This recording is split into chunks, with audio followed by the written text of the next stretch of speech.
नमस्कार।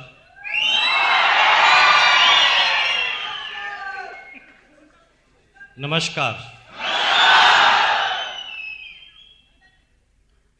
कैसे हैं आप? मैं पूछ रहा हूं कैसे हैं आप? झकास? बिंदास? Thank you. देखिए, सिर्फ इस पूरे हिंदुस्तान में जो पिछले 33 इयर्स से मैंने अपनी ज़िंदगी को जिया है, पिछले 6 साल और 4 महीने से आरसीएम बिजनेस को जिया है। ये तो सिर्फ आरसीएम के ही डिस्ट्रीब्यूटर हैं, वही रॉयल्टी अचीवर और टेक्निकल अचीवर है जिनसे पूछा जाता है कैसे हैं आप, तो बोलते हैं झकास, बिंदास, मजा आ रहा है, फाइन। लेकिन इस हॉल के बाहर चले जाइए, किसी भी आदमी को अचानक रोककर बोलना, इस कोल्हापुर में नहीं, हिंदुस्तान के एक एक स्टेट के रहने वाले एक एक व्यक्ति से 98% आदमियों से पूछना कि क्या हाल चाल है, तो इसका सही जवाब उसके पास नहीं है। जब उसे कहा जाता है कि क्या हाल चाल है, तो वो सिर्फ ऐसे हाथ हिलाता है, वो ये नहीं बोलता कि मजा आ रहा है। सुना आपने कभी? कोई नहीं बोलता मजा आ रहा है। ठीक है, चल रहा है, कोई कहता गुजर रहा है, कोई कहता कट रही है, कोई ये नहीं बोलता मजा आ रहा है ना? देश का प्रधानमंत्री भी नहीं बोलता मजा आ रहा है, राष्ट्रपति भी बोलता नहीं मजा आ रहा है, सारे जितने भी मिनिस्टर हैं किसी ने भी नहीं बोला मजा आ रहा है, कलेक्टर भी नहीं बोलता मजा आ रहा है, एसपी भी बोलता नहीं है मजा आ रहा है, और चपरासी भी नहीं बोलता मजा आ रहा है, क्लर्क भी नहीं बोलता मजा आ रहा है, टीचर भी नहीं बोलता मजा आ रहा है, डॉक्टर, इंजीनियर, चार्टर्ड भी बोलता है मजा नहीं आ रहा, और इस हिंदुस्तान के किसानों को भी मजा नहीं आ रहा। लेकिन आरसीएम के डिस्ट्रीब्यूटर से पूछते हैं क्या हाल चाल है? आप गौर नहीं कर रहे हैं इस बात पर, ऐसा क्यों है? किसी से भी पूछ ले, राह चलते हुए किसी भी आदमी से पूछ ले कि क्या हाल चाल है, वो सही जवाब नहीं देगा। और यहां पर भी जो लोग जवाब नहीं दे रहे हैं, तो आप शकल देख लेना, वो आरसीएम के डिस्ट्रीब्यूटर नहीं होंगे।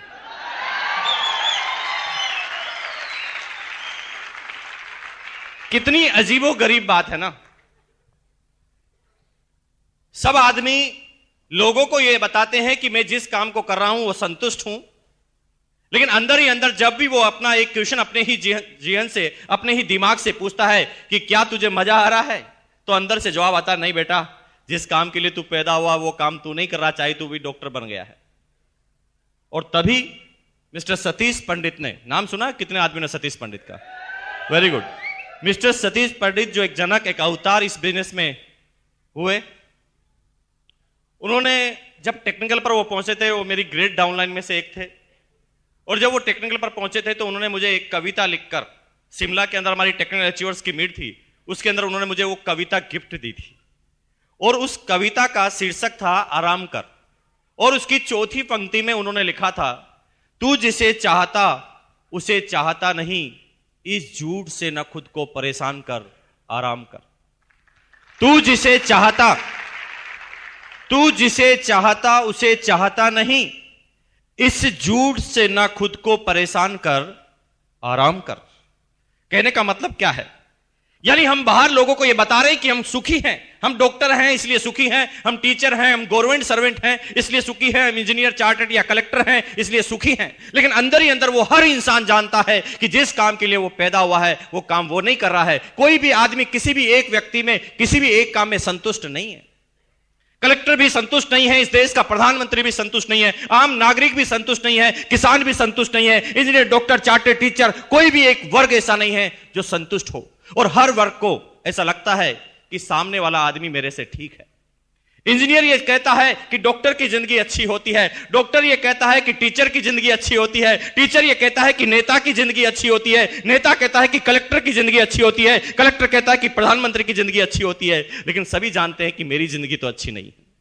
कितनी अजीबोगरीब बात है, क्योंकि संतुष्टि एक ऐसा शब्द है जो एक इंसान को जब वो आम जीवन जीता है तो उसे किसी भी एक क्षेत्र में सारी संतुष्टि एक साथ नहीं मिलती। एक बहुत बड़ा बिजनेसमैन है कोल्हापुर का, माफ कीजिए, उसके पास पैसा है, पैसा तो उसके पास है। आज उसके पास 2 शोरूम है, वो 2 लाख रुपए पर मंथ कमाता है या 4 लाख रुपए पर मंथ कमाता है। लेकिन जब वो अपने काम को बढ़ाएगा, 2 से 4 शोरूम करेगा, तो पैसा कम हो जाएगा कि बढ़ जाएगा? पैसा बढ़ जाएगा उसका। ज्यादा काम करेगा, पैसा उसके पास बढ़ जाएगा। लेकिन दोस्तों, मेरी बात का जवाब देना, क्या पैसा बढ़ जाएगा तो टाइम भी उसके साथ बढ़ जाएगा? पैसा जो जो बढ़ता जाएगा, उसके टाइम की कमी उसको सताने लगेगी। वो और ज्यादा बिजी हो जाएगा जैसे जैसे उसके पास पैसा आता जाएगा। माफ कीजिए, इस कोल्हापुर के रिक्शे वाले के पास टाइम तो बहुत है, पैसा नहीं। यहां के बिजनेसमैन के बाद पैसा तो बहुत है, लेकिन टाइम नहीं। और सिक्योरिटी का तो लेना ही देना नहीं, दूर दूर तक नहीं। कोल्हापुर में उसका शोरूम है, जिस दिन कोल्हापुर में कर्फ्यू लगता है उसका शोरूम नहीं चलता है। यस और नो? जिस चीज का वो बिजनेस करता है, जब वो आउट ऑफ फैशन हो जाती है तो भी उसका शोरूम बंद हो जाता है। जिस दिन उसका मैनेजर और कर्मचारी हड़ताल कर देते हैं तो भी उसका शोरूम बंद हो जाता है। यानी कल की कोई भी सिक्योरिटी उसके पास नहीं है। लेकिन प्यार, सम्मान, पैसे से केवल संतुष्टि नहीं मिलती दोस्तों। ये संतुष्टि के एक छोटे छोटे पार्ट्स हैं।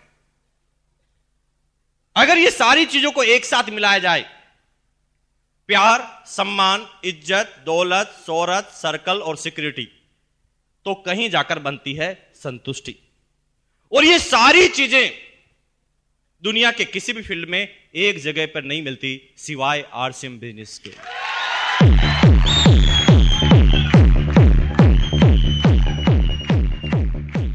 जब भी मैं कहीं किसी से पूछता था कि क्या हाल चाल है, कोई किसी का जवाब नहीं देता था। लेकिन आज ये लड़का जो आपके सामने खड़ा है, 244 रुपए से इस बिजनेस से सफर चालू किया था और आज 15.5 लाख रुपए से भी ज्यादा की इनकम इस बिजनेस से मेरे पास पर मंथ की आती है। लेकिन बात पैसों की नहीं है। मैं जानता हूं पैसा तो कोल्हापुर के कितने ही सेठ हैं जो मेरे से ज्यादा कमाते हैं। 6.25 साल पहले इस लड़के को जब एक स्कूटर खरीदना था ना, तो 4 आदमी से 1500 रुपए उधार लेने पड़े थे। मैं क्यों बोल रहा हूं ये सारी बातें? क्या फर्क पड़ सकता है आपके जीवन पर? यस, मैं आज उसी की तरफ इशारा करने के लिए आया हूं। माफ कीजिए, आपके कोल्हापुर में बहुत सारे व्यापारी होंगे जिनके पास जो पैसा मेरे पास आता है उससे कहीं गुना ज्यादा महीने का पैसा वो कमाते होंगे। आई नो वेरी वेल, मैं जानता हूं अच्छी तरह से। लेकिन उसके पास पैसा तो बहुत है, लेकिन क्या मेरी तरह उसके पास समय है? क्वेश्चन पूछना एक दिन उससे जाकर कि भैया, मुकेश कोठारी 3 महीने के लिए स्विट्जरलैंड घूमने जा रहा है, क्या आप उसके साथ चलना पसंद करेंगे? वो कहेगा मरने की फुर्सत नहीं है, कौन से घूमने की बात कर रहे हैं आप? क्या अजीबोगरीब इत्तेफाक है। उसके पास पैसा तो बहुत है, लेकिन टाइम उसके पास बिल्कुल नहीं। लेकिन मेरे पास पैसों के साथ साथ टाइम भी पैदा हुआ। शुरू के 3 साल मैं मानता हूं कि मेरे पास टाइम नहीं था, क्योंकि सतीश पंडित ने उसी कविता की 6ठी लाइन में लिखा था, इश्क मांगे कदम कदम कुर्बानियां, कुछ देर के लिए कुछ लज्जतें कुर्बान कर आराम कर।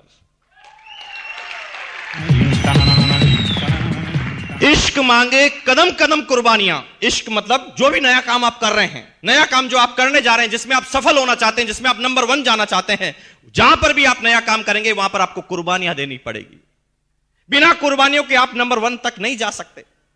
मुझे पता है कि शुरुआती 3 साल में जब इस बिजनेस हमने और हमारी अपलाइन ने चालू किया, मैं महीने में 25-25 दिन अपने घर से बाहर रहा करता था। सिर्फ एक मिशन, एक जज्बा, एक जुनून मेरे अंदर था। समझने वाले नहीं थे, मैं समझाने के लिए लेकिन फिर भी तैयार था। नहीं समझते थे लोग बाग, लेकिन 3 साल तक लगातार पूरे हिंदुस्तान में दौड़ लगाई और फिर मेरे पास पैदा होना चालू हुआ समय। आज यहां का जो लाला है वो कहीं ज्यादा पैसा मेरे से कमाता होगा, लेकिन उसके पास 24 घंटे ही हैं, 24 आवर्स। लेकिन मेरे पास 24 घंटे थे। मैंने 2 डाउनलाइन बनाई, ए और बी। दोनों ने इस बिजनेस में 1-1 घंटा काम अपने लिए करना चालू कर दिया। तो वो काम मेरे लिए भी तो हो गया। तो 24 और 2 मेरे पास कितने घंटे हो गए? 26। उसके पास 24 ही थे। यहां के लाला के पास जिंदगी भर 24 ही घंटे रहेंगे, मेरे पास हो गए 26। और तब इस घंटों की गणित को मैंने समझा और काम करना चालू किया। आज हिंदुस्तान में 60 लाख से ज्यादा डिस्ट्रीब्यूटर मेरी डाउनलाइन में है। 60 लाख, 60 लाख। अब थोड़ा अंदाज लगाना दोस्तों, थोड़ी गणित लगाना। 60 लाख आदमी आरसी बिजनेस में 1 मिनट भी सोचे, करे नहीं। करना में तो आदमी का हार्ट अटैक हो जाएगा। मैं करने की बात नहीं कर रहा हूं, मैं काम की नहीं बात कर रहा हूं। अगर 60 लाख आदमी आरसी बिजनेस के बारे में एक दिन में 1 मिनट भी सोचे तो मेरे पास एक दिन के 60 लाख मिनट हैं। क्या यहां के लाला के पास है? पूछना जाकर। नहीं है उसके पास। उसके पास टाइम की कमी है। जैसे जैसे वो अपने बिजनेस को बढ़ाता जाता है, टाइम उसके पास और कम होता जाता है। लेकिन मेरे पास उल्टा है। जो जो आरसी बिजनेस का टेक्निकल चोर आगे बढ़ता जाता है, उसके पास टाइम भी और ज्यादा पैदा होता जाता है। टाइम भी और ज्यादा पैदा होता जाता है। लेकिन माफ कीजिए, टाइम और पैसा तो एक स्मगलर के पास भी हो सकता है, एक तस्कर के पास भी हो सकता है। एक समय में वो बहुत सारा पैसा कमाकर फ्री हो जाए। लेकिन माफ कीजिए, तीसरी जो बड़ी चीज है वो है सिक्योरिटी। उस स्मगलर को बार बार ये चीज सताती है कि कल मेरे बच्चों का क्या होगा। ये सुनो, उसे ये चिंता सताती है कि कल क्या होगा। इस हिंदुस्तान का एक एक नेता, एक एक प्रधानमंत्री, हर लोग परेशान हैं कि कल क्या होगा। और कल के लिए, कल को सुरक्षित करने के लिए वो ढेर सारा पैसा इकट्ठा कर लेते हैं, फिर भी उसकी सिक्योरिटी उसे नसीब नहीं होती। जिस दिन कोल्हापुर में कर्फ्यू लगता है, जिस दिन कोल्हापुर में बाढ़ आती है, भगवान न करे ऐसा होगा नहीं, मैं जानता हूं, क्योंकि आरसीएम सिटी कोल्हापुर बन गई है। लेकिन अगर जिस दिन ऐसा होता है तो माफ कीजिए, यहां पर किसी आदमी का बिजनेस नहीं चलेगा, लेकिन मेरा चलेगा, क्योंकि लोग बाग नमक खाना तो फिर भी नहीं छोड़ेंगे।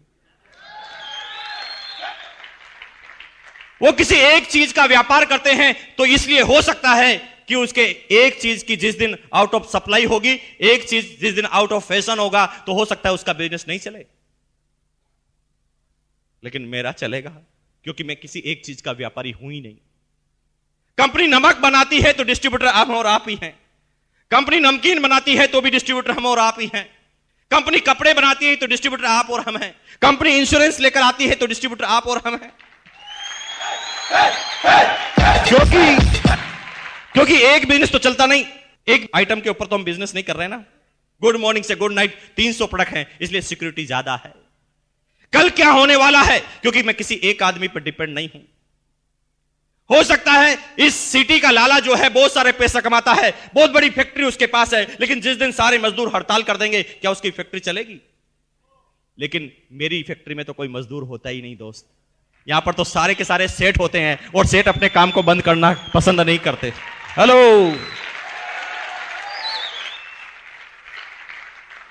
टाइम हो गया, पैसा हो गया, सिक्योरिटी हो गया, लेकिन टाइम, पैसे और सिक्योरिटी से क्या संतुष्टि मिल जाएगी? ना, नहीं मिल सकती।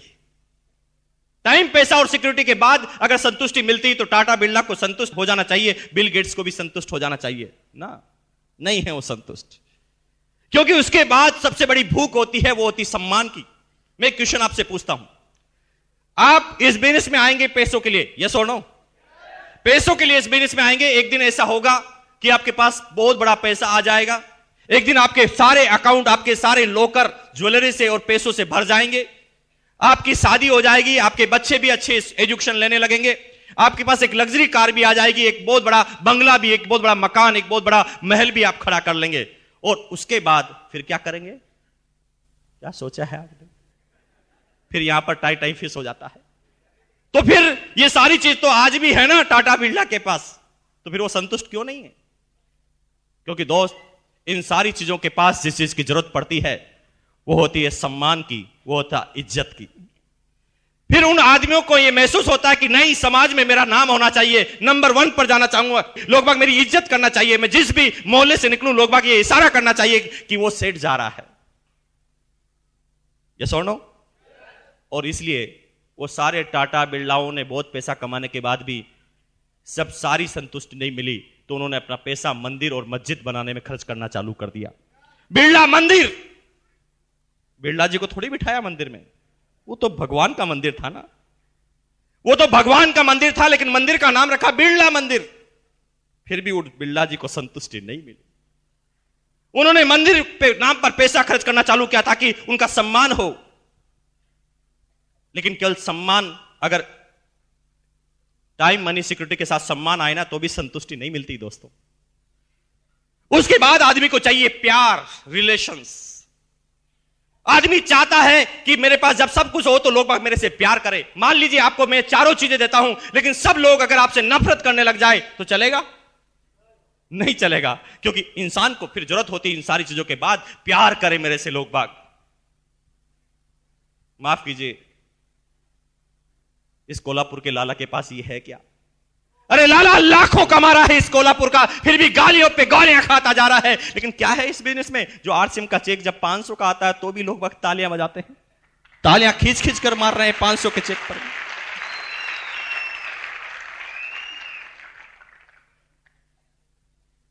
अरे कभी कभी तो समझ में नहीं आता कि रिएक्ट क्या करें। मेरा क्या रिलेशन है इस कोल्हापुर से और यहां पर मैं आया हूं?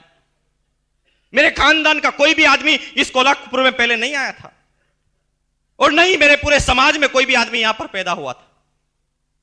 फिर क्यों करते हैं आप मेरा सम्मान? क्यों देते हैं बुक्के? जब मैं सुबह आता हूं तो मुझे छुपना पड़ता है कि कहीं नजर नहीं पड़ जाए किसी की। लोग बाग प्यार के लिए उतावले रहते हैं, पता चल जाए तो ट्रेन को रोक दे। क्यों भाई इतना इज्जत? किसी नेता की भी तो नहीं करते इतने दिल से इज्जत। क्या रिलेशन है आपका और मेरा? हमारा यहां का रिलेशन है, क्या मिलेगा वहां पर रिलेशन? इज्जत इतनी कि कभी कभी रिएक्ट करना भी मुश्किल हो जाता है। मेरी एज 33 साल की, एक 70 साल का, एक 75 साल का आदमी आता है, समझ में नहीं आता कि क्या करना चाहिए। उस समय आंखों में आंसू भर जाते हैं, रोने की इच्छा नहीं होती। समझ में नहीं आता कि ये आदमी ने जो किया है उसका रिएक्शन मैं क्या करूं। 75-80 साल का आदमी मेरे पैरों में जाकर गिर जाता है, समझ में नहीं आता कि मेरे दादाजी के बराबर आदमी मेरे पैरों में जाकर गिरा है, क्या करना चाहिए मुझे? क्यों है इतनी इज्जत? क्यों है इतना प्यार? लेकिन दोस्त, इज्जत प्यार भी हो जाए फिर भी संतुष्टि नहीं मिलती, क्योंकि फिर आदमी को चाहिए सर्कल। वो चाहे कि इज्जत तो उसके घर वाले तो करे, उसके परिवार वाले करे, उसके समाज वाले करे, लेकिन जब वो बाहर जाए तो क्या करे? जब उसे कोई काम करना हो तो सर्कल किस तरह से काम करे? ये लड़का जो आपके सामने खड़ा है, मैं भीलवाड़ा में पैदा हुआ, मेरे सारे रिश्तेदार राजस्थान के थे। लेकिन दोस्त, एक ताकत इस बिजनेस में एक नेटवर्क के पास आती है, एक टेक्नोलॉजी के पास आती है। इस कोल्हापुर का कलेक्टर जो नहीं करवा सकता, आरसीएम बिजनेस का टेक्नोलॉजी और एक मिनटों में करवा सकता वो काम, मिनटों के अंदर। मैं अगर राव साहब या भरत सावंत साहब आपसे पूछता हूं कि अगर मैं कोई काम आपको बताऊं तो क्या आप मेरे काम को करने के लिए मना कर सकते हैं? क्यों? वो इसलिए क्योंकि यहां से जुड़ा हुआ है मामला। हेलो, अब क्योंकि वो काम मेरा पहला प्रेफरेंस से करेंगे, चाहे वो रात की 2 क्यों ना बजी हो, लेकिन वो इसलिए क्योंकि रात को 2 बजे मैं भी उनके लिए तैयार हूं। अब एक आदमी राजस्थान में रहता है, उसका सर्कल कहां कहां है? मैं एक छोटा सा एग्जांपल बताता हूं दोस्तों, वहां पर पैसा काम नहीं आता। आप समझना इस बात को, अगर अभी भी आप समझ पाए तो पूरी जिंदगी आपकी चेंज हो सकती है। आज के 4 साल पहले की, 3 साल पहले की बात है। मेरे एक दोस्त थे मिस्टर अरुण, जो भीलवाड़ा के रहने वाले थे, करोड़पति खानदान से बिलोंग करते थे। एक दिन कार में उनकी माताजी और पिताजी कहीं जा रहे थे, एक एक्सीडेंट हुआ। इतना तेज एक्सीडेंट हुआ कि बाहर तो स्क्रैच कम आए, लेकिन अंदर की चोटें बहुत आई। और इतनी तेज एक्सीडेंट हुआ कि यहां जो फेफड़ा था, उस फेफड़ों के अंदर पानी भर गया मदर के। भीलवाड़ा में बहुत ज्यादा मेडिकल की फैसिलिटी अच्छी नहीं होने की वजह से डॉक्टर को बताया गया। डॉक्टर ने ऊपर जहां जहां पर भी खरोंचे आई वहां पर इलाज किया, लेकिन पूरे शरीर का चेकअप नहीं किया। मदर बार बार बोलती थी कि मेरे सीने में दर्द है। डॉक्टर बार बार कहता कि एक्सीडेंट हुआ है तो दर्द तो होगा ना। 15 दिन तक भी दर्द जारी रहा।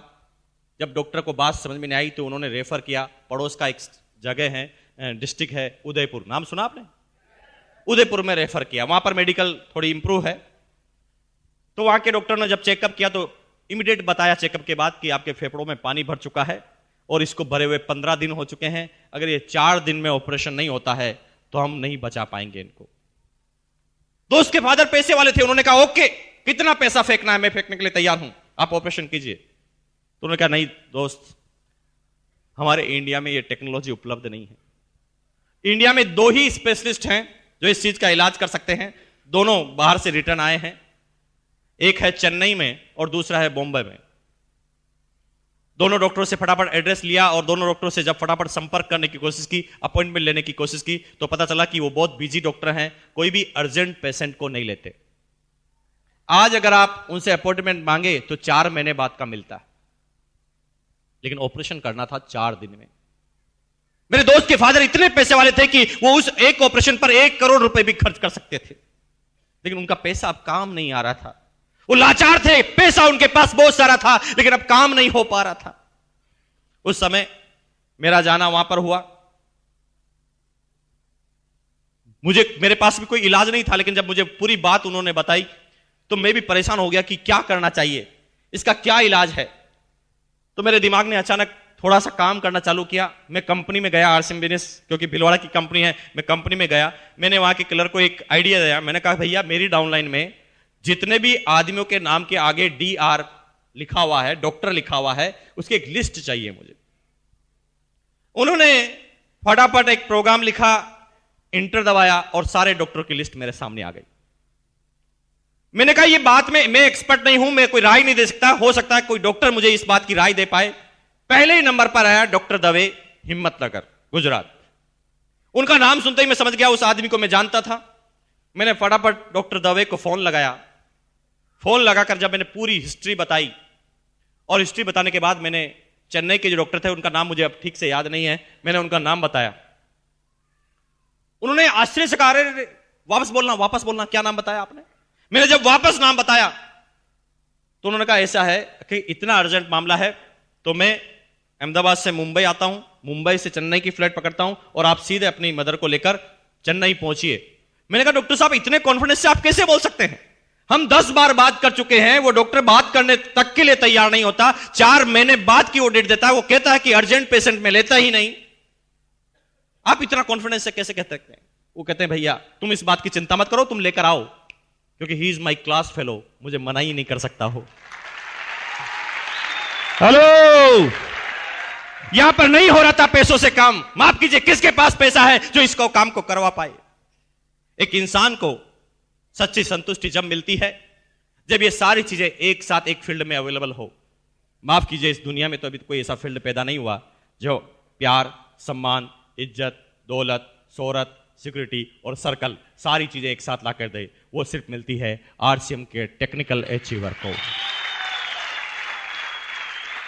वो सिर्फ एक व्यक्ति को मिलती है जो आरसीएम के टेक्निकल अचीवर को मिलती है। और इसीलिए जब उसे कहा जाता है कि क्या हाल चाल है आपके, तो कहता झकास, बिंदास, मजा आ रहा है। नहीं बोल पाता एक आम आदमी मजा आ रहा है, लेकिन एक आम आदमी से हटकर एक टेक्निकल अचीवर बनता है जब उसे कहता है कि मजा आ रहा है। मैं आज आपसे क्या बात करूं, किस विषय पर बात करूं, मेरी आज सही मायनों में कहें दोस्तों मेरी कोई तैयारी नहीं है। आप ही बता सकते हैं तो बता दीजिए कि किस विषय में बात कर लें। जिस विषय में कहोगे उसी विषय में चल पड़ेंगे दोस्तों। आपके जो भी विषय जिंदगी के छूटे हुए बता दो आज मुझे, क्योंकि आज मैं बड़ा खुश हूं और जो भी बात करेंगे ना वो यहां से करेंगे। अभी कुछ आदमी कहते हैं यार अब आ गए हो, अब कुछ बता ही दो, हिंट दे दो ताकि हम भी समझ जाएं। आप सब लोग चाह रहे हैं कि थोड़ा आरसीएम के बारे में बता दो और हमारे सामने जो हमारे साथ जो आदमी आए वो समझ जाए और आपके डिस्ट्रीब्यूटर बन जाए, है ना? यही तो चाहते हैं। हम बात करते हैं इसके बारे में, है ना? लेकिन आप चाहते जो हैं वो गलत चाहते हैं, वो सही नहीं चाहते।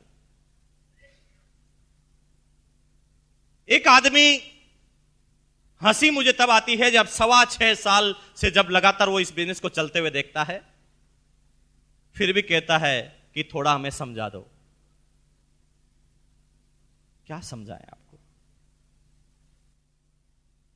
अरे समझाना उस दिन पड़ता था जब 4 आदमी भी सेमिनार में नहीं आते थे, इस पूरे बिजनेस में 4 डिस्ट्रीब्यूटर भी नहीं थे। अभी हिंदुस्तान में न तो कोई स्टेडियम है और हिंदुस्तान में नहीं कैसा एडिटोरियम है जहां पर आरसीएम की सेमिनार एक बार में की जा सके। एक डिस्ट्रीब्यूटर से कहानी चालू हुई, 60 लाख डिस्ट्रीब्यूटर तक ये कहानी पहुंच गई, फिर भी आप कहते हैं कि थोड़ा समझा दो, अभी समझ में नहीं आ रहा है।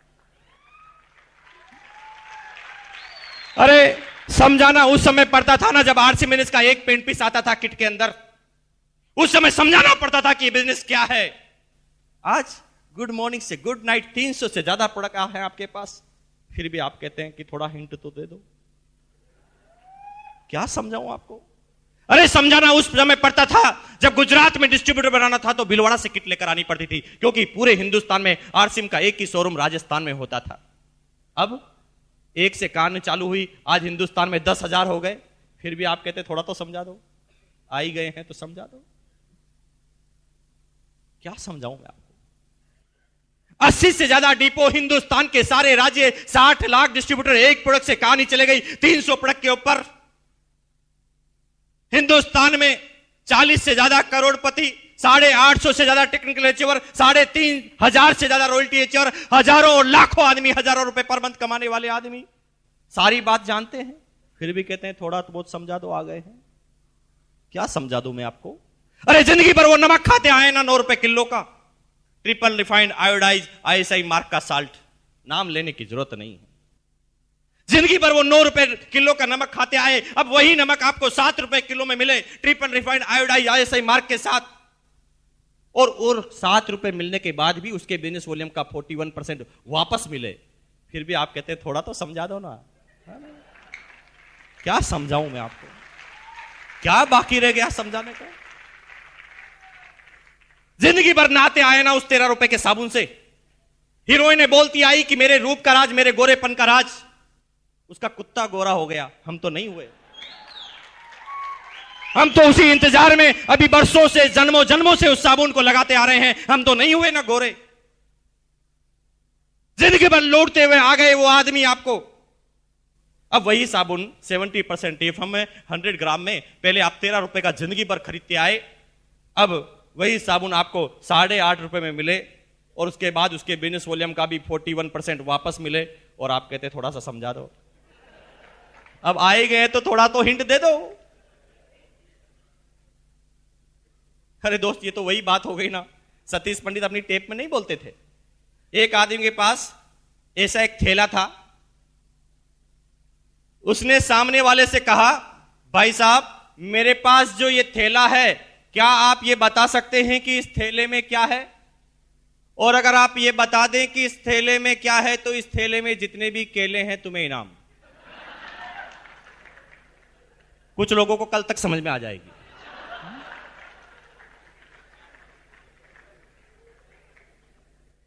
क्या आप बता सकते हैं दोस्त मेरे पास जो ये थैला है इस थैले में क्या है? और अगर आप ये बता दें कि इस थैले में क्या है तो इस थैले में जितने भी केले हैं तुम्हें इनाम, और अगर तुम ये बता दो कि केले कितने हैं तो 12 के 12 इनाम।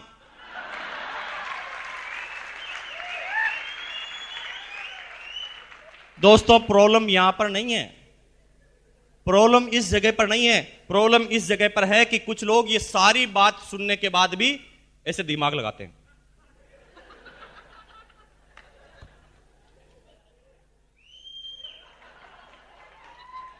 दिमाग लगाकर कहते हैं भैया थोड़ा बहुत समझ में आ रहा लेकिन हिंट दे दो। इसे कहते हैं गई भैंस पानी में। क्या हिंट दे दे आपको? सारी बात बताने के बाद भी कहते हैं आप हिंट दे दो। मेरी बात को अच्छी तरह समझ जाना दोस्तों। अगस्त 2000 में मैंने इस बिजनेस को चालू किया। 2001 में झालावाड़ राजस्थान के एक सेमिनार में मेरी एक टेप रिकॉर्ड की गई। उस टेप का नाम था मेहनत रंग लाई। अभी वो टेप मार्केट में अवेलेबल नहीं है क्योंकि उस समय मैं ढंग से बोलना भी नहीं आता था, है ना? लेकिन जो शुरुआती डिस्ट्रीब्यूटर हैं सब लोगों ने उस टेप को सुना होगा, और वो 2000 की टेप अभी भी अवेलेबल है कंपनी के रिकॉर्ड में, और मेरे पास भी उसकी कॉपी है। उस टेप में 2001 में जब कंपनी का एक प्रोडक्ट था शूटिंग, उस समय बोला था कि भैया समझ जाओ, हिंट देता हूं तुम्हें, ये बिजनेस कपड़े का नहीं है, गलतफहमी में मत रहना कि कपड़े का बिजनेस है। ये बिजनेस जीवन है, जीवन बनाने का बिजनेस है। कल तुम अगर लगे रहोगे, कंपनी प्रोडक्ट लेती आएगी, जब आगे से आगे ये प्रोडक्ट बढ़ेंगे, तुम्हारी डाउनलाइन जब आसाम में भी जाएगी और आसाम में भी डाउनलाइन जब सुबह उठकर भगवान के सामने जाएगी और अगरबत्ती निकाल कर बोलेगी ओम जय जगदीश हरे, तो आपके घर में आएंगे हरे हरे हरे हरे हरे हरे हरे हरे हरे हरे हरे। लेकिन 2001 में उन साथियों ने इस बात को नहीं सुना, लेकिन जिन जिन ने भी सुना वो सारे के सारे आज रूबी और स्टार रूबी हैं।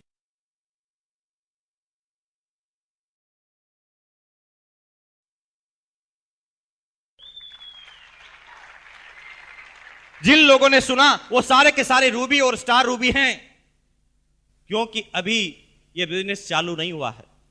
मैंने तरंग लाई सफलता के 5 सूत्र, आरसीएम ही क्यों, टेक्निकल अवाहत में हर टेप में एक ही बात का मैंने बार बार उल्लेख किया था। आपने अगर सुनी हो तो मैंने उसके अंदर बार बार कहा था कि गलतफहमी में मत रहना कि ये बिजनेस चालू हो गया है। अभी ये बिजनेस चालू नहीं हुआ है, अभी तो 2007 दिसंबर में चालू होने का इसका सही वक्त आएगा। तो आप सोच रहे होंगे कि अभी क्या हो रहा है। गलतफहमी में मत रहना कि अभी ये बिजनेस हो रहा है। अभी बिजनेस नहीं हो रहा है दोस्तों, अभी तो आर्थिक आजादी की सेना तैयार की जा रही है और अभी सिर्फ सैनिकों की भर्ती चालू है, जनरल आदमी की भर्ती अभी इस बिजनेस ने चालू नहीं की है। अभी तो ये कंपनी एफएमसीजी प्रोडक्ट की कंपनी है, फास्ट मूविंग कंज्यूमर गुड्स। ये भी कंपनी सिर्फ फास्ट मूविंग कंज्यूमर गुड्स की है। और एक आप बहुत आश्चर्यजनक आंकड़ा आपको बताऊं क्या? पूरी दुनिया के टर्नओवर की बात की जाए तो एफएमसीजी का टर्नओवर मात्र 10% का होता है, यानी 90% वाले क्षेत्र में तो अभी आरसीएम बिजनेस ने कदम भी नहीं रखा है। एफएमसीजी जो खाना पीना कपड़ा जो आप कह रहे हैं ना, ये पूरी दुनिया के टर्नओवर का मात्र 10% है, यानी 90% टर्नओवर जो वाली चीजें हैं जिसके अंदर अभी इस कंपनी ने कदम भी नहीं रखा, जिसे कहते हैं सर्विसेज सेक्टर, जिसे कहते हैं सर्विसेज सेक्टर। बिजनेस की शुरुआत होने दो। अभी तो ये 6 साल का बच्चा है, अभी तो बच्चे का बचपना आपने देखा है, जवानी तो आने दो। अभी तो बचपना आपने देखा है, जवानी तो आने दो इस बिजनेस की। मेरे शब्दों पे ध्यान देना, जिसने भी आरसीएम का नाम सुन लिया है, सिर्फ एक बार सुन लिया है, आरसीएम का हर व्यक्ति जिसने भी नाम सुन लिया है उसे आरसीएम बिजनेस में आना मजबूरी है। मजबूरी का नाम लिया है मैंने, इच्छा का नाम नहीं लिया, मजबूरी है। क्योंकि आरसीएम बिजनेस अब बिजनेस नहीं रहा है, जीवन हो गया है और जीवन में आने से मना नहीं कर सकता कोई भी आदमी। यह कह सकता है कि मैं जिंदा नहीं रहूंगा, क्योंकि आरसीएम बिजनेस में आपको वही काम करने पड़ते हैं जो आप पहले ही करते हैं। अरे एक सिंगल काम ऐसा बताओ जो आरसीएम बिजनेस में आने से पहले आप नहीं करते थे, जो आरसीएम बिजनेस में करना पड़ता है। एक सिंगल मात्र तो काम बताओ। मेरी लाइन को समझ जाना, अगर मेरा बस चले ना दोस्तों तो ये आरसीएम बिजनेस को मैं हटा दूं, बिजनेस वर्ड ही हटा दूं। ये तो बिजनेस इसलिए लिखा गया है क्योंकि भारत में आदमी पैसों के अलावा समझता नहीं, पैसों की भाषा ही समझता है। इसलिए इस देश को आर्थिक आजादी दिलाने के लिए भी बिजनेस शब्द का ही उल्लेख किया गया है। अगर मेरा बस चले तो यहां पर आरसीएम बिजनेस नहीं, मैं आरसीएम जीवन कर दूं। ये आरसीएम जिंदगी है, ये आरसीएम बिजनेस जीवन है।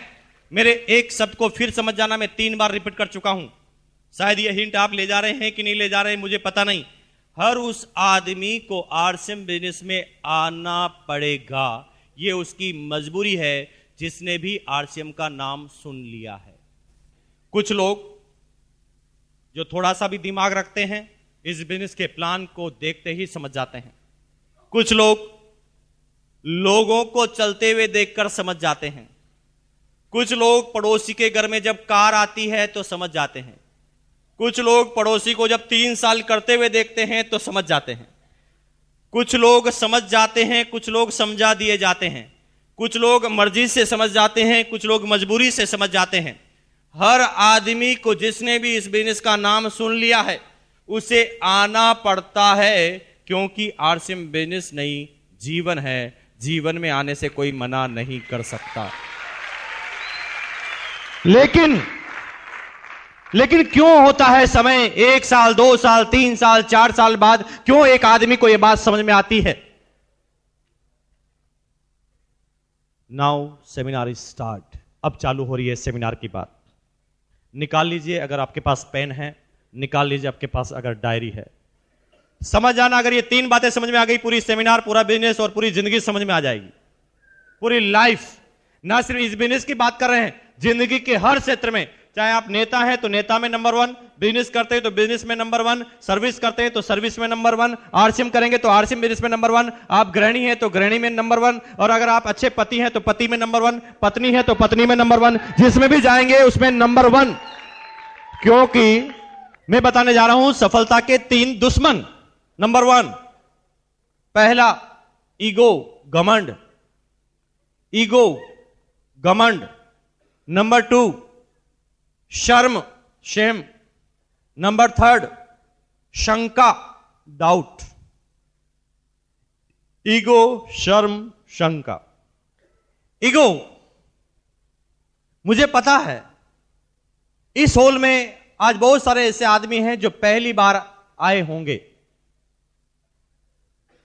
और इस हॉल में इतनी तालियां बजने के बाद भी वो ताली नहीं बजा रहे हैं। पता है क्यों? सफलता का पहला दुश्मन उनकी जिंदगी में आ गया है, जो 95% आदमियों की जिंदगी में आ जाता है, एकदम सही समय पर एंट्री लेता है, जिसे कहते हैं ईगो। पता है वो क्यों नहीं बजा रहा है? जानते हैं कि उसे अच्छा लग रहा है, उसे मजा आ रहा है, फिर भी वो ताली इसलिए नहीं बजा रहा है क्योंकि उसे जबरदस्ती पहली बार किडनैप करके लाया गया है। वो आना नहीं चाहता था, वो आने से पहले ही घर पर बार बार बोल रहा था, मुझे मत ले जा, मैं समझूंगा ही नहीं, मुझे समझना ही नहीं, मुझे करना ही नहीं, मुझे मत ले जा भैया, मैं नहीं समझूंगा।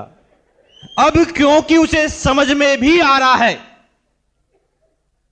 फिर भी वो ताली नहीं बजा रहा है, क्योंकि पड़ोसी नहीं देख ले कहीं मैं समझ गया, है ना। अब उसके अंदर ईगो आ गया कि कहीं अब मैं समझ जाऊंगा तो लोग क्या कहेंगे, समझ गया।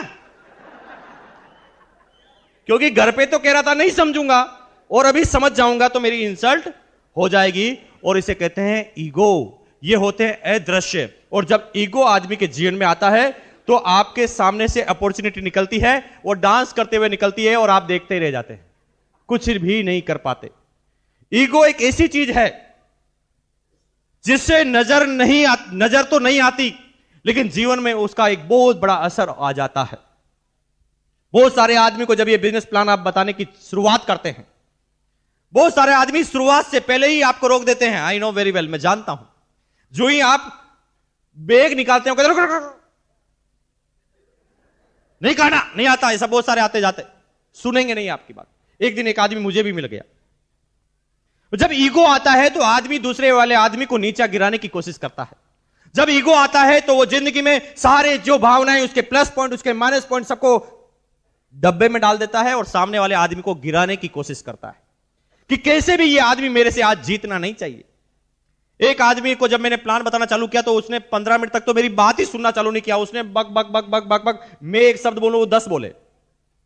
मैंने कहा भैया तू खाली हो जा पहले। जब वो खाली हुआ तो मैंने कहा मेरी बात भी 2 मिनट सुन ले, तेरी 10 मिनट सुनी। तो मैंने जब ऐसा कहा तो उसने कहा ठीक है सुनाओ।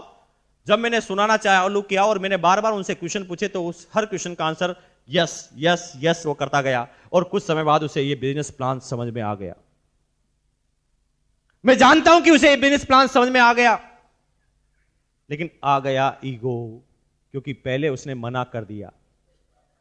अब क्योंकि पहले उसने मना कर दिया तो अब उसके समझना ईगो सामने आया। अब वो मुझे गिराने के लिए, अब मुझे वो नीचा दिखाने के लिए कुछ भी करने के लिए तैयार था। उसने कहा भैया ठीक है, मान लिया कि आपकी कंपनी अच्छी है, बढ़िया है, इनकम आती है, सब कुछ अच्छा है, लेकिन आपके साबुन पर आईएसआई मार्क क्यों नहीं है? मैंने कहा भैया माफी दे दो, गलती हो गई, लगवा देंगे।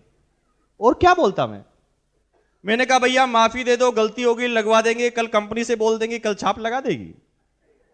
लेकिन आप मुझे बताओ ना कि आप कौन से आईएसआई मार्क के साबुन से नहाते हो?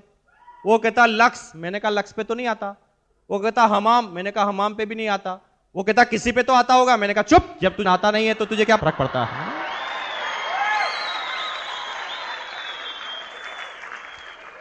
जब ईगो आता है तो आदमी कुछ भी पूछता है, हर कुछ वो प्रेस्टीज इश्यू बना लेता है और वो नीचे गिराने के लिए आदमी को कुछ भी करने के लिए तैयार हो जाता है। एक आदमी ने मुझे कहा, भाई साहब आपकी कंपनी क्या रजिस्टर्ड कंपनी है? मैंने कहा भैया किसमें करवाएं? भाई किसमें रजिस्टर्ड करवाएं, तू ही बता दे। वो कहता किसी में तो होती होगी। मैंने कहा चुप, जब तुझे पता नहीं किसमें होनी चाहिए, जब तुझे पूछने का अधिकार क्या है? यूं ही ईगो आता है कि मैं ज्यादा पढ़ा लिखा हूं, ये मुझे समझाएगा क्या? ये मुझे समझा सकता है? मैं इंजीनियर हूं, मैं डॉक्टर हूं, मैं चार्टेड हूं, ये छठी क्लास आदमी क्या मुझे समझा सकता है? Perfection is paralysis. अगर आप सोचते हैं कि मैं सीख चुका हूं, जान चुका हूं, मैं परफेक्ट हो चुका हूं, तो समझ लो आपको लकवा लग चुका है। अब आप आगे नहीं जा पाएंगे क्योंकि आप समझने की शुरुआत में ही रुक गए हैं। क्यों होता है इस हिंदुस्तान में? एक आईआईटी पास इंजीनियर जब वो हिंदुस्तान में दुनिया के सबसे टफेस्ट कंपटीशन को देता है और आईआईटी इंजीनियर बनता है, नाम सुना है आपने? एक आईआईटी इंजीनियर में औसतन धीरूभाई अंबानी से भी 10 गुना ज्यादा दिमाग होता है, लेकिन वो सारे के सारे आईआईटी इंजीनियर धीरूभाई अंबानी के यहीं पर सर्विस करते हैं। क्योंकि एक विषय में ज्यादा जानकारी के बाद उनके अंदर पहला सफलता का चंपालाल आ जाता है, जिसे कहते हैं ईगो। वो बार बार ये कहता है कि अच्छा ये मुझे समझाएगा। वो लोगों की बात ही नहीं सुनता और धीरूभाई अंबानी फिर भी 10वीं पास होते हुए 65,000 करोड़ पर क्यों पहुंच जाता है? क्योंकि वो रोज कहता है मुझे कुछ नहीं आता, मुझे बताओ ना, मुझे कुछ नहीं आता, मुझे कुछ नहीं आता, मुझे बताओ, मुझे कुछ नहीं आता, मुझे बताओ, मुझे कुछ नहीं आता, मुझे बताओ, मुझे कुछ नहीं आता, मुझे बताओ, मुझे कुछ नहीं आता, मुझे सिखाओ, कुछ नहीं आता, मुझे बताओ, मुझे कुछ नहीं आता, मुझे बताओ, मुझे कुछ नहीं आता, मुझे बताओ, मुझे कुछ नहीं आता, मुझे बताओ, मुझे कुछ नहीं आता, मुझे बताओ, मुझे कुछ नहीं आता, मुझे बताओ, मुझे कुछ नहीं आता, मुझे बताओ, मुझे कुछ नहीं आता, मुझे बताओ।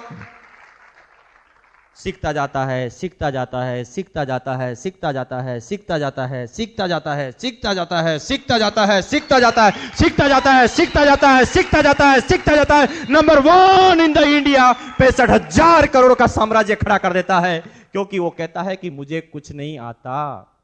लेकिन आप, अच्छा ये मुझे समझाएगा, मुझे तो पहले ही पता है, मैं तो पहले ही जानता हूं, MBA मुझे बहुत आता है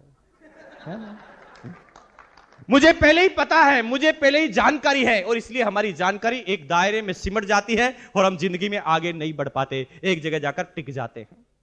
और तभी वो 10वीं पास धीरूभाई अंबानी अपने दिमाग को थोड़ा सा चलाता है, क्योंकि वो समझ जाता है कि ये जो आदमी इंटेलिजेंट है, अगर ये मेरे साथ काम करेगा तो एक झटके में मेरे से 10 गुना आगे निकल जाएगा, क्योंकि मेरे से ज्यादा 10 गुना दिमाग इसके पास है।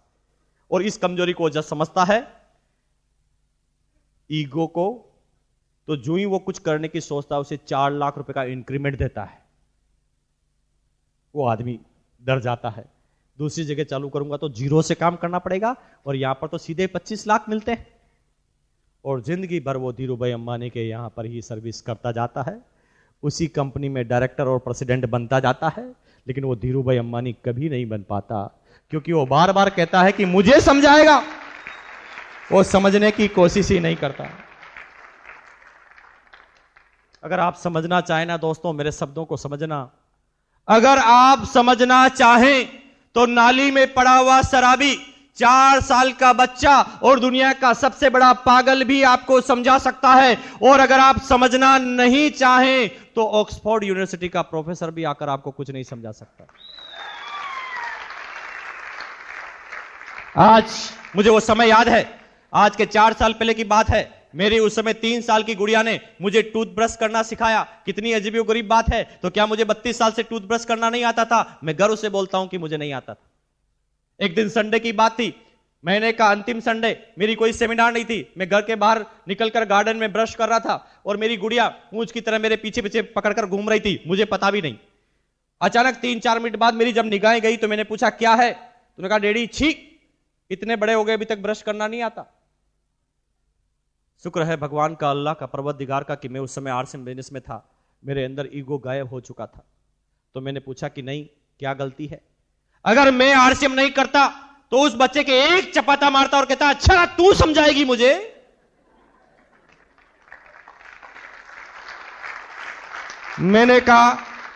मैंने उससे कहा क्या गलती है? तो उन्होंने कहा डैडी इतने बड़े हो गए अभी तक समझ में नहीं आती।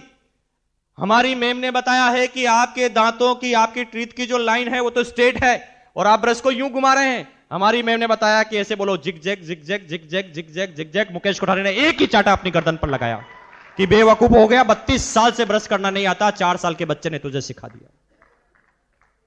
गलत फहमी में मत रहना दोस्तों। सीखना चाहें तो 2 साल का बच्चा, 4 साल का बच्चा नाली में पड़ा हुआ शराबी और दुनिया का सबसे बड़ा पागल भी समझा सकता है। और नहीं समझना चाहे ना दोस्त, और ठान ले कि मैं समझूंगा ही नहीं, तो कोई नहीं समझा सकता, चाहे दुनिया का सबसे बड़ा प्रोफेसर भी आकर आपको कुछ समझाए, नहीं समझ में आएगा। ईगो, अगर जिंदगी में कामयाब होना चाहते हैं तो आज ईगो को यहां पर रख के जाना। मैं ये नहीं कहता कि आज बिजनेस करना, मैं ये नहीं कहता कि इस बिजनेस का काम करना।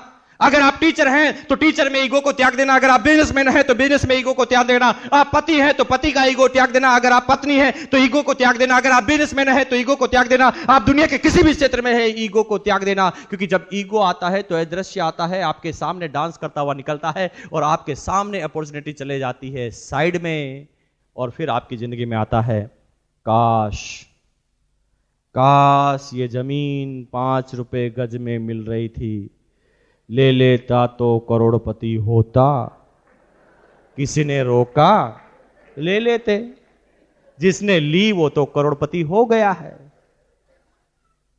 नंबर 2, शर्म, अपने काम में शर्म। और कहते हैं ना दोस्त, जब किसी इंसान को अपने ही काम में शर्म आना चालू हो जाती है ना, तो समझ लो ये दुनिया का सबसे बड़ा दूसरा नंबर का दुश्मन है। जो भी आदमी अपने काम से शर्म करते हैं वो कहीं पर नहीं जाते, क्योंकि कामयाबी का पहला ही मंत्र है, वो है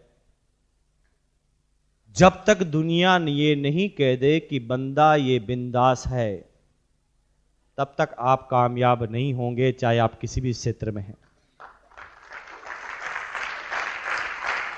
जब लोग बाग ये कहने लग जाए कि बंदा ये बिंदास है, अपने काम से शर्म नहीं आती, तो आप भी कामयाब हो जाएंगे। 95% आदमियों को काम करने से पहले शर्म आती। मैं डॉक्टर हूं, लोग क्या कहेंगे, 8 रुपए का साबुन बेच रहा है। मैं तो बिजनेसमैन हूं, क्या ये मैं 1500 रुपए का छोटा सा बिजनेस करूंगा? मैं ये हूं, मैं वो हूं, और अपने काम से शर्म आती है।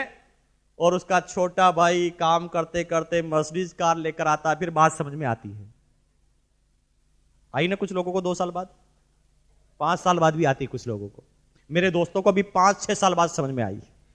वो कहते हैं मैं दुश्मन हूं, तूने मुझे पहले क्यों नहीं बताया? शर्म, काम से शर्म। और दोस्तों, जब किसी इंसान को अपने ही काम से शर्म आती है ना, फिर वो कहीं नहीं जा सकता। कहते हैं, किसी विद्वान ने भी कहा है, अगर आप चाहते हैं 5 मिनट की खुशी प्राप्त करना तो एक झपकी ले लो। अगर आप चाहते हैं कि 3 घंटे की खुशी लेना तो एक फिल्म देखने चले जाओ। अगर आप चाहते हैं 1 दिन की खुशी प्राप्त करना तो पिकनिक पर चले जाओ।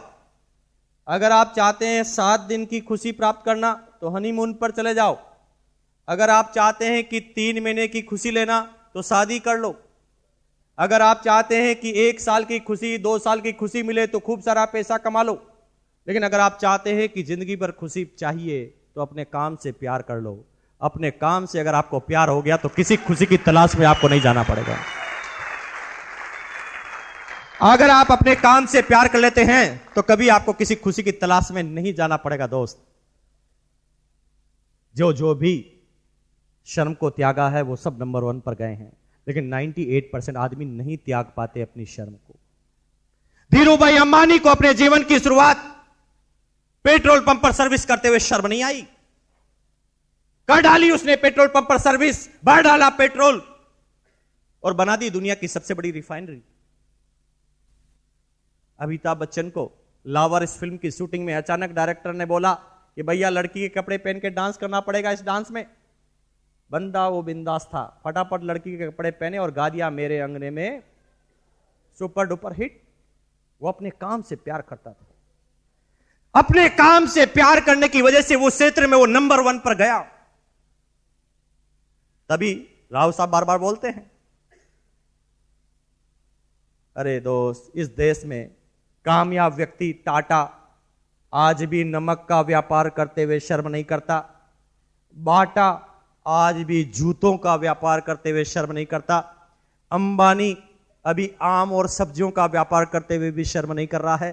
तो आप किस खेत की मूली हैं दोस्त, जो आपको शर्म आ रही है?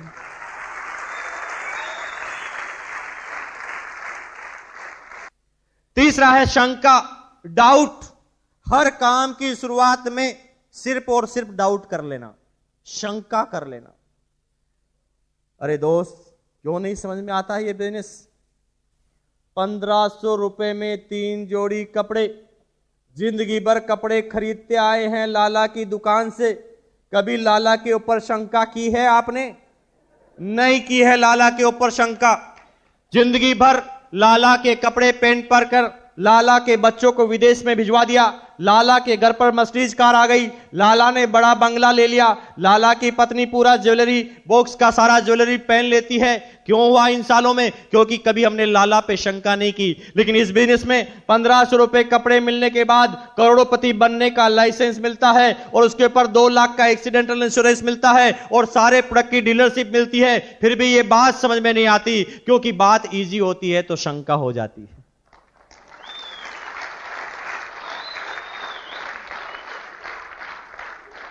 एक बहुत बड़ी बात बता रहा हूं दोस्तों, मैं यहां पर राजस्थान का राजस्थानी बनकर बात नहीं कर रहा हूं, मैं हिंदुस्तान का हिंदुस्तानी बनकर बात नहीं कर रहा हूं, मैं किसी जाति धर्म का बात नहीं कर रहा हूं, मैं आरसीएम की वजह से यहां पर बात नहीं कर रहा हूं। मैं जो बात कर रहा हूं एक सच्चा आदमी बनकर बात कर रहा हूं, मेरी बात को समझना। राजस्थान के व्यापारी को पूरे हिंदुस्तान में क्या कहा जाता है पता है आपको? मारवाड़ी। और मारवाड़ी का ब्रांड इमेज बताऊं मैं आपको? कंजूस मक्की चूस। आज भी हर फिल्म में उसी मारवाड़ी को बताया जाता है जिसने टोपी पहनी है, वो राजस्थानी भाषा में बात करता है, उसके रोल को केस में बताया जाता है कंजूस मक्की चूस। अभी तो आप हंस लिए, आगे सुनो। उसे कहा जाता है कंजूस मक्की चूस। जिस आदमी को कहा जाता है कंजूस मक्की चूस, आज पूरे हिंदुस्तान की अर्थव्यवस्था की बात करें ना तो 50% से ज्यादा अर्थव्यवस्था सिर्फ मारवाड़ियों के हाथ में है। बिरला, बांगड़, बजाज, जेके, सिंगानिया, मित्तल, जिस भी ग्रुप का नाम आप ले लेंगे वो राजस्थानी होगा। क्यों? जिस आदमी को कहा जाता है कंजूस मक्की चूस, पूरे हिंदुस्तान की अर्थव्यवस्था एक राज्य के लोगों के पास, क्योंकि उनके पास एक जन्मजात गुण था जो लगभग 95% हिंदुस्तानियों में नहीं पाया जाता, अभी तो राजस्थानियों में भी नहीं पाया जाता। वो बिजनेसमैन उस समय जब भी किसी आदमी के साथ व्यापार करते थे, जब भी किसी आदमी के साथ बिजनेस करते थे, तो बिजनेस करने से पहले अपने ही दिमाग से एक क्वेश्चन पूछते थे, बता दिमाग, मैं जो इस आदमी के साथ बिजनेस करने जा रहा हूं इससे मेरा क्या फायदा होगा? वो सिर्फ एक लाइन पूछते थे कि मेरा फायदा क्या होगा। लेकिन दुनिया ये पूछती है कि मेरा फायदा छोड़ो, इसका क्या फायदा होगा?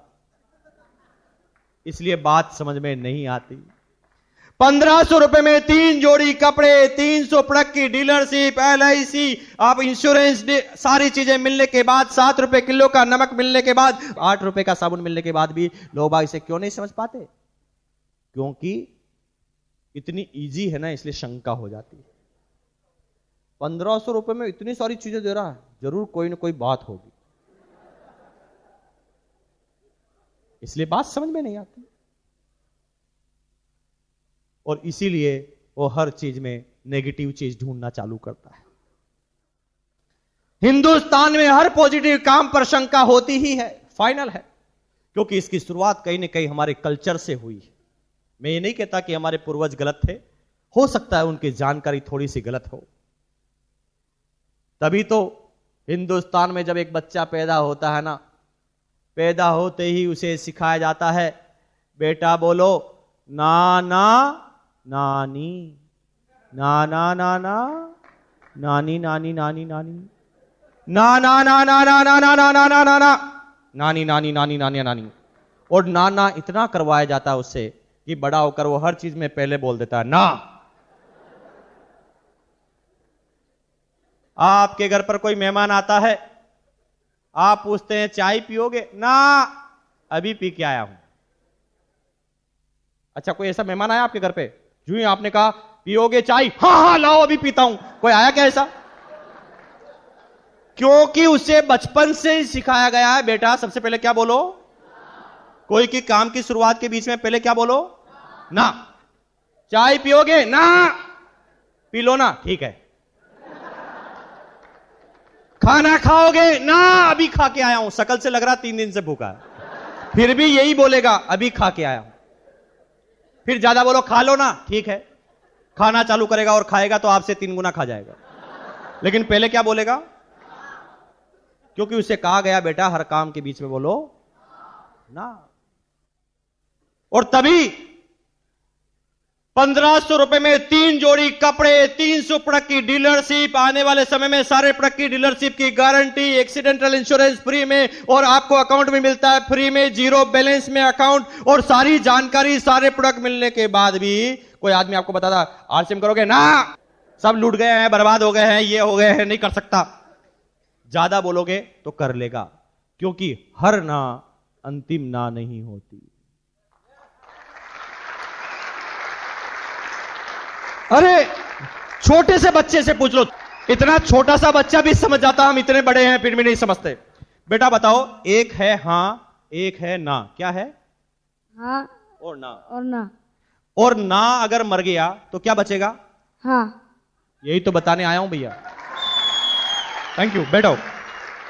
देखिए, इतना छोटा सा बच्चे ने बता दिया कि ना के बाद क्या बचा, लेकिन आप एक बार सुनते हैं परेशान होता, कोई बनता ही नहीं। अरे बेचारा बचपन से उसे सिखाया गया पहली बार में क्या बोलो। आप क्यों परेशान हो रहे हैं? वो बोलेगा ना, आपने भी तो पहली बार में ना बोला था। आप इंतजार करें उसके हां का, आप बात करें उससे आगे, क्योंकि बात इतनी पॉजिटिव है ना भैया, इसलिए तो शंका होती है कि 1500 रुपए में जीवन, 1500 रुपए में जीवन बना देता है, विश्वास नहीं होता, इसलिए शंका होती है। अगर अभी भी मेरी बात को नहीं समझ में आ रहे हैं ना, तो कितने आदमी शादीशुदा है, हाथ खड़ा कर दो। क्यों, दूसरी शादी करने का मूड है क्या? हाथ खड़ा करो ना, अगर हो गई तो खड़ा कीजिए। वेरी गुड, हाथ नीचे रखिए। आप सब लोग शादीशुदा है, और जो लोग आज अपनी पत्नी को यहां पर नहीं लेकर आए हैं, जो आदमी अपनी पत्नी को आज यहां पर नहीं लेकर आए हैं, यहां से घर पे जाना, घर पे जाते ही अपनी पत्नी को सामने बिठाना और मुस्कुराकर बोलना आई लव यू। आपके ऊपर ही शंका हो जाएगी। आपकी पत्नी ये पता लगाएगी कि आज इनका पता लगाओ कि कहां गए थे। ऐसा पॉजिटिव शब्द कैसे बोलते हैं? क्योंकि शब्द पॉजिटिव है, इसलिए शंका जायज है। समझ रहे मेरी बात को? क्योंकि आदमी को शंका तब होती है जब उसे ज्यादा मिलता है। मुझे पता है, आज के 3 साल पहले मैं स्लीपर क्लास में सफर करता था, और मैं स्लीपर क्लास में सफर इसलिए करता था क्योंकि मेरी और ग्रोइंग स्टेज थी, और मुझे पता था कि मेरे जैसे आदमी स्लीपर क्लास में ही मिल सकते हैं ट्रेन के अंदर। तो मैं 3 साल पहले की बात है, स्लीपर क्लास में विंडो के नजदीक बैठा हुआ था। एक भिखारी किसी स्टेशन पर आया। देखिए, हिंदुस्तान का भिखारी ऊपर नहीं चढ़ता, नीचे की तरफ गिरता जाता है। मुझे क्या बोलता है पता है? आते ही, सर प्लीज, सर प्लीज 1 रुपया देंगे? मैं उसकी तरफ देख के मुस्कुराया। उसने कहा 8 आने तो दे दे। अब वो औकात में भी गिरता जा रहा है, पैसे में भी गिरता जा रहा है। जब मैं उसकी तरफ देख के और मुस्कुराया तो उसने कहा 54 की भी औकात नहीं क्या तेरी? मैंने कहा यार अजीब मामला है, गिरता ही जा रहा है, गिरता ही जा रहा, कोई हद ही नहीं। मैंने अचानक जेब में हाथ डाला, 500 का नोट निकाला, मैंने कहा ले। वो भाग गया। उसने कहा इसका क्या फायदा है? अरे तेरे को 500 से मतलब है कि मेरे फायदे से मतलब है? और 90% आदमियों को यह बात इसलिए नहीं समझ में आती कि इसका क्या फायदा है, और इसलिए बिजनेस समझ में नहीं आता। और यह सफलता के जब 3 दुश्मन किसी की जिंदगी में आते हैं,